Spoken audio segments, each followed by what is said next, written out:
Speaker साहब thank you.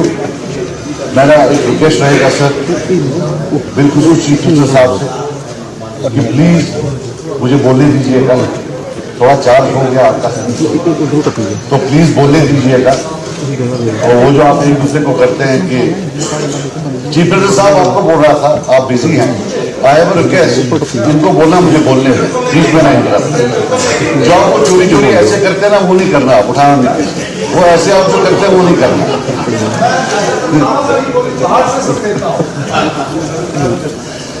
Sir, जो governor साहब की जो एड्रेस है, दिल पर हाथ रखकर, ये अनइमोशनल ब्यूरोक्रेटिक डॉक्यूमेंट,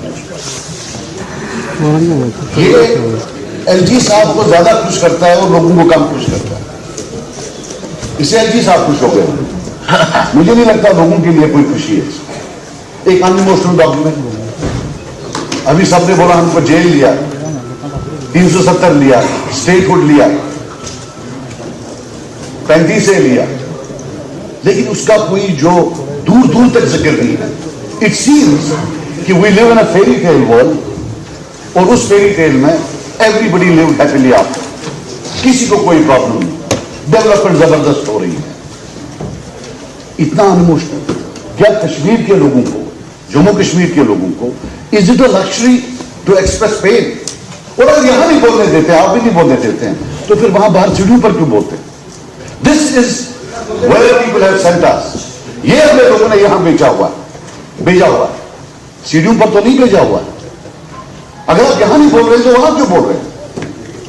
और सर, मैं तो आपका बड़ा फैन हूं, लेकिन सर पौंडीचेरी ने 15 बार रेजोल्यूशन पास किया, हमने तो एक भी बार स्टेटहुड का नहीं किया। आप तो बात ही नहीं करने देते। और सर, जब कानून की बात आती है, ये लोग अगर ना अटैक करें मुझे, तो क्या स्टेटहुड का लेना कानूनी था? क्या 370 का लेना कानूनी था? हमको तो जेल में बंद कर दिया सबको। किसी एक बंदे को उठा दिया, उसने ऑन आवर बिहाफ साइन कर दिया, behalf of people of jail. ये कानून सिर्फ हम पर ही क्यों है असेंबली में? थोड़ा हम भी जरा कानून का उल्लंघन कर लें, अगर होता भी है। Heavens will not fall. The whole idea is let the people of India understand the pain that we are undergoing. Sir, reservations का साफ बात है, लगभग हम 7% पॉपुलेशन हमारी जो है, आबादी है, उसमें हमारा लगभग 7% है। जॉब्स में हम बिटवीन 25 to 30%। और ये नहीं है कि हम अकल में कम हैं, हमारी ओपन मेरिट पे पीछे होते हैं। जब रिजर्वेशन आ जाता है तो हम 30 पर चले जाते हैं। तो this is a big issue. जो नौजवान वहां हैं, उनको अंधेरे के सिवा और कुछ नहीं नजर आता। हम जो इस गवर्नमेंट से चाहते हैं, और किया भी, मैं ये इन्होंने नहीं किया है, ये जो सारा मामला खराब हुआ है, इनके टाइम में हुआ। अब हम रेजोल्यूशन चाहते हैं, वो ये रेजोल्यूशन सिंपल है कि 7 का बनेगा, जो कैबिनेट सब कमेटी का है। मैं साफ बता दूं, अगर 10% आप बढ़ाते हैं ओपन मेरिट, उसमें 5 जम्मू चला जाएगा, 5 कश्मीर चला जाएगा। आरबीए में से आपका 2 कट जाएगा, 5 में से 2 हो गए 3। ईडब्ल्यूएस में 7 में से आपका 1 कट जाएगा, आप 2 पर पहुंच गए। तो जो आपको 10% लग रहा है बढ़ेगा, that will translate and percolate into 2%। आपका जो शॉर्टफॉल है वो 35% के करीब है कंपेयर टू योर पॉपुलेशन। और सर, मुझे ये बताएं, ये जो कश्मीरी है, जेल भी यही जाता है, पीएसए भी इसी को लगता है, पुलिस वेरिफिकेशन नेगेटिव भी इसी की आती है, और अब आप जॉब भी नहीं देना चाहते हैं इसको। ये आखिरकार जाएगा तो जाएगा कहां? आप सब दिल पर हाथ रखकर कहिए। हो सकता है हमारे घरों में बेरोजगारी इशू नहीं है, लेकिन लाखों घरों में बेरोजगारी इशू। कल मैंने देखा, सब ने यहां तकरीरें की, अभी भी बोला जम्मू एंड हमने हटा दिया है कश्मीर। हम भी, हमारे भाई हैं जम्मू वाले, हम सब भाई हैं, लेकिन किस कीमत पर? कि नौजवान जो कश्मीर में है वो बेरोजगार है। जम्मू और कश्मीर एक हो, लेकिन इसका कीमत सिर्फ कश्मीरी नौजवान क्यों उठाए? सब क्यों नहीं मिलकर उठाए? या कीमत ही क्यों हो? उनको ओपन इक्वल अपॉर्चुनिटी क्यों ना मिले? I believe this is a systematic way of exclusion, disempowerment. कि कहीं ना कहीं लग रहा है कि कोई गुस्सा है उस रीजन पर जो कि उनके साथ किया जा रहा है। सर, एक छोटी बात बताऊं, एनएलयू, यहां तो इनके साथ मैं हुकूमत में भी बैठा हूं पहले, ये वो योद्धा है जिन्होंने मिठाइयां बांटी हैं कि भाई कॉलेज जो है डीरेकग्नाइज हो गया। यहां चारों तरफ जो है आज दौड़ है आर्टिफिशियल इंटेलिजेंस की। आप बताइए मजाक के बगैर 30 साल बाद जब हमारे बच्चे ये देखेंगे, इस सदन में मेंबर थे जिन्होंने खुशियां मनाई हैं कि जो है कॉलेज डीरेकग्नाइज हो गया। मैंने सुना है पूरे हिंदुस्तान में डिमांड इन योद्धाओं की, वो भी चाहते हैं कि ऐसे योद्धा हमारे भी लीडर हों जो खुशी मनाएं कि भाई कॉलेज डीरेकग्नाइज हुआ।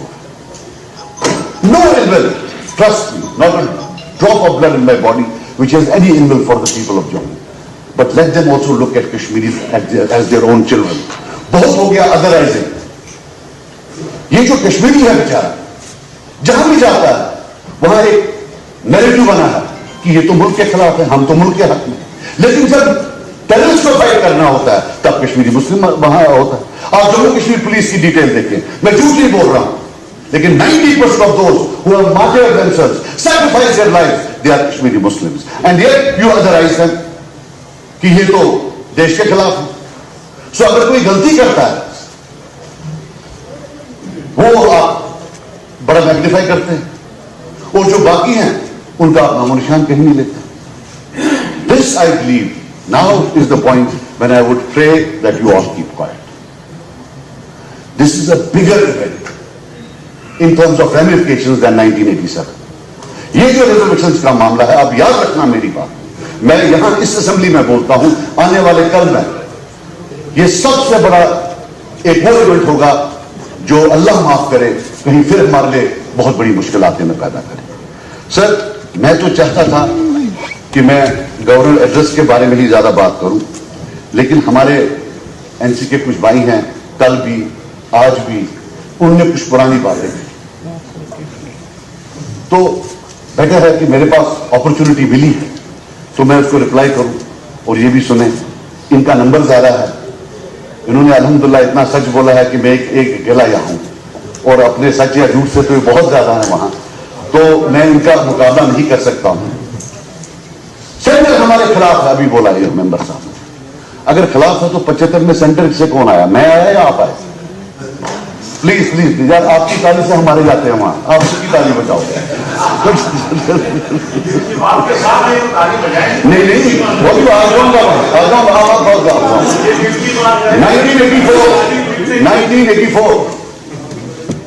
1984 आफ्टर दे वर डिस्ट्रॉयड, आप भी उसमें थे, you went into an alliance with Congress again.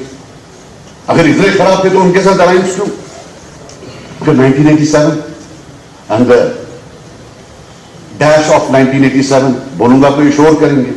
फिर 1999 में इनके फॉरेन मिनिस्टर थे, बीजेपी वालों के उमर साहब थे, और फिर जो 2008 आप फिर थे। You have spent a good 20-25 years in alliance with central parties. 75 में आपको प्लेट पर हुकूमत दे दी और आप इल्जाम बाकियों पर उड़ा रहे हैं। PM to CM, who accepted it, who endorsed it? मेरी नजर में शेख साहब सबसे कदावर लीडर ऐसे कभी आए ही नहीं। I have the greatest regard for it. मैं एक बार हाथ भी मिलाया है उनसे, लेकिन उन्होंने एक्सेप्ट किया, एंडोर्स उन्होंने किया। जब पीएम ही खुद सीएम की कुर्सी पर बैठे तो वो सबसे बड़ी एंडोर्समेंट होती है। अगर वो ना बैठते शायद फारूक साहब ने यूनाइटेड नेशंस, अभी आपने बोला, तो क्या करने गए? कश्मीरियों को बचाने गए या ये बोलने गए कि वहां सिर्फ गुनहगारों को मारा जाता है, बेगुनाहों को नहीं मारा जाता? I leave it to your conscience. Certainly did not go for the people of Kashmir. आपने बोला एनआईए आया, पोटा के लिए किसने वोट किया पार्लियामेंट में इन फेवर ऑफ पोटा? पोटा कहां लगा कश्मीर के बाद बगैर? जितने पोटा लगे 90% was in Kashmir. Who voted for them in parliament, please? Did you or did you not vote for that in parliament? PSA, वो किसने लाया? और आप बोलते हैं कॉज 2014 हो सकता है। Is the cause 1987 और 2014? मैं कुछ फिगर्स बोलता हूं sir. 654 by 87, 1987, 920 by 1987, 732 by 1987, 28 by 1987, 36, 45, 52, 53, 136. एक को लिखा है 3 को शेरगढ़ी बाढ़ की मायसूमा। ये यासीन मलिक के खिलाफ एफआईआर है, पोल डेटेड 1987 में। उसके बाद उसने बंदूक उठाई, तब तक बंदूक नहीं उठाई थी। हम यहां बैठे हैं, वो इंतजार कर रहा है कि उसको फांसी की सजा मिलेगी या नहीं मिलेगी। शबीर शाह साहब, उन्हें तो कभी बंदूक ही नहीं उठाई है। मैं माफी मांगूंगा इमाम में, अगर आपके टाइम में जब वो ये करते थे, बयानबाजी करते थे, तो उसको बिलिटल करने के लिए आप अलहदगी पसंद का एफआईआर नहीं लगाते थे, जेल पुतरे का लगाते थे। This was the how we behave the dissent and how many people died. ये पुराना असेंबली है, ये दीवारें गवाह है। यहां भी कुछ लोग थे जिनको आपने 87 में आने नहीं दिया, और बहुत सारे लोग बाहर थे जिनकी तमन्ना थी वो यहां बैठे, लेकिन आपने उनको आने नहीं दिया, और उसके बाद बंदूक आई। उन जो हजारों लोग पीएसए में गए, ये क्या मां के पेट से पैदा नहीं हुए थे? ये क्या पत्थर से पैदा हुए थे? ये जो इतनी लाशें हैं आज की डेट में, आपने इतने कब्रिस्तान जो है आबाद करके रखे हैं, वो किसने आबाद करके रखे हैं? जो आपके टाइम में लोग मरे, क्या वो डिजर्व करते थे मरना? दिल पर हाथ रखकर कहिए। और 87 का क्लोजर अभी तक नहीं हुआ।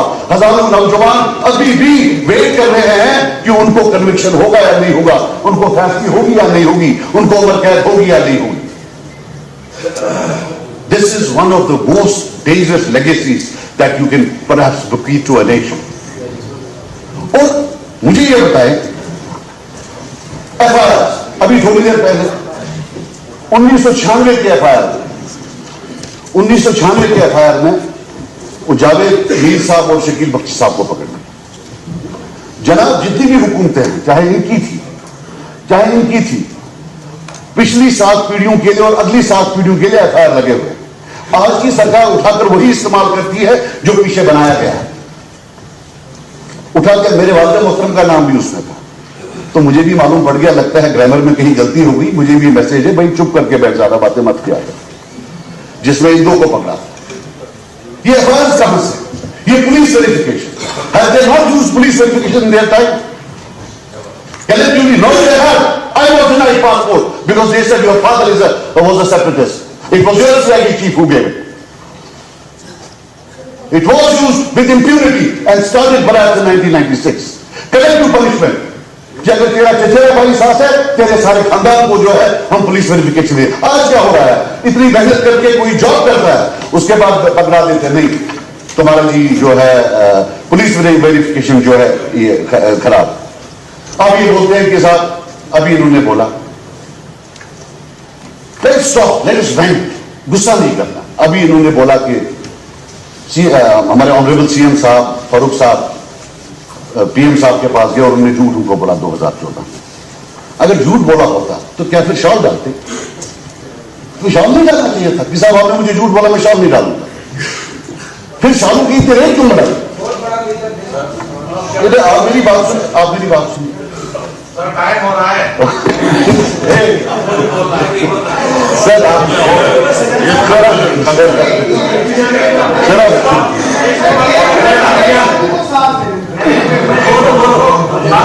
सर हमने कराया सर, इसको जेल में चला क्या कर रहा है? आप कंक्लूड करें। पीएम साहब, हमारे सीएम साहब ने, ऑनरेबल सीएम साहब ने बयान दिया कि उनको पीएम साहब से कोई शिकायत नहीं। उसके 3 दिन बाद इनके मिनिस्टर बयान देते हैं कि जेजेएम में 3 साल से पैसा ही नहीं आया। After all we need to know who is lying.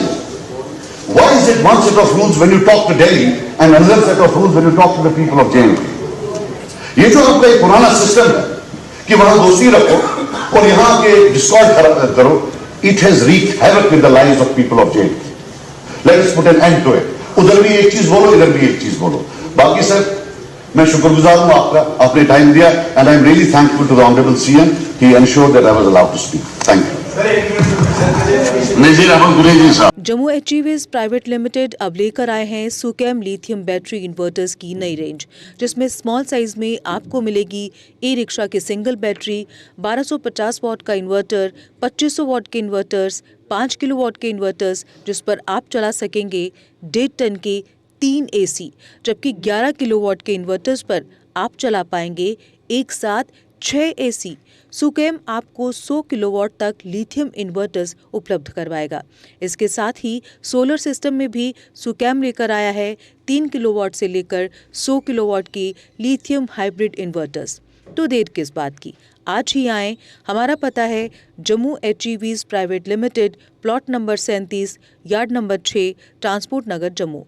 Mobile number 9070770000, 9906068883। Jammu Kashmir की खबरों के लिए जुड़े रहिए GK अपडेट के साथ।